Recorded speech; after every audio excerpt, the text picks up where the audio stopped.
ადამიანები გვიკრძალავენ ჩვენი აზრის გამოხატვას, მათ შორის გინებით, ჩემს პირად Facebook პოსტებზე. Facebook-ზე გამოქვეყნებული ვიდეოს გამოტევი პირველის ოპერატორს ლაშა ჯიოშვილს შინაგან საქმეთა სამინისტრომ სამართალდარღვევის სოქმე შეუდგინა.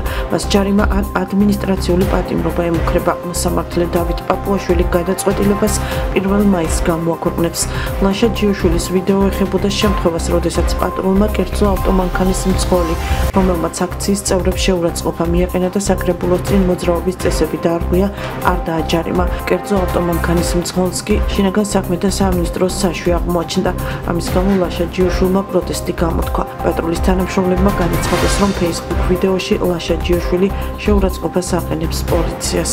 დადასტურდა ამტკიცებულებებიდან ის, რასაც ვამბობდით, რომ ლაშა ჯიოშვილს არანაირი შეურაცხყოფა კონკრეტული პოლიციელებისთვის არ მიუყენებია, მან გამოხატა თავისი, ასე ვთქვათ, საპროტესტო დამოკიდებულება და ნეგატიური დამოკიდებულება უწყების მიმართ შინაგან საქმეთა სამინისტროს მიმართ.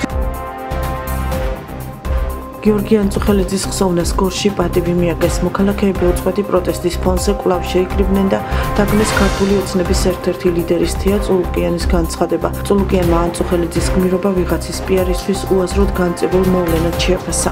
ცნობისთვის 2009 წელს გიორგი ანწუხელიძეს მიენიჭა ვახტანგ გორგასლის პირველი ხარისხის ორდენი. 2011 წელს საქართველოს თავდაცვის სამინისტრო მის სამშობლოსთვის თავდადებულის მედლით დააჯილდოვა. 2013 წელს კი თუშების სადროშომ გიორგი ანწუხელიძეს თუშის სახალხო გმირის წოდება მიანიჭა. ამავე წელს მიენიჭა ეროვნული გმირის წოდება. ჩვენ გვეგონა რომ მოვიპოვეთ დამოუკიდებლობა, თურმე ბრძოლა მაშინ კი არ დაგვიმთავრებია. პირიქით, აი ამ შენარჩუნებასაც ბრძოლა ჭირდება თურმე. 36 წელი 9 აპრილის ტრაგედიიდან. მაშინდელი მილიცია 9 აპრილის მონაწილეებს გვეხმარებოდა, გვიცავდა მტრისგან. მაშინ ერი იყო ერთიანი, საერთო მიზნის მისაღწევად, რომელიც დღეს განსაკუთრებით მძაფრად გვახსენებს ისტორიას. ასე იხსენებს 36 წლის წინანდელ მოვლენებს 9 აპრილის მონაწილე გორელი ქალი ირინე მახათაძე და პარალელებს ავლებს. ის 36 წლის შემდეგ საკუთარი პროტესტით ისევ ქვეყნის დამოუკიდებლობის გადარჩენას ცდილობს. ერთობას ალტერნატივა არ აქვს.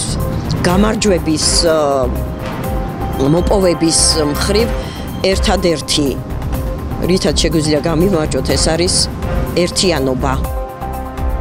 სამხრეთ ოსეთი მიზნად ისახავს დამოუკიდებელი სახელმწიფოს მშენებლობას, არაპირებს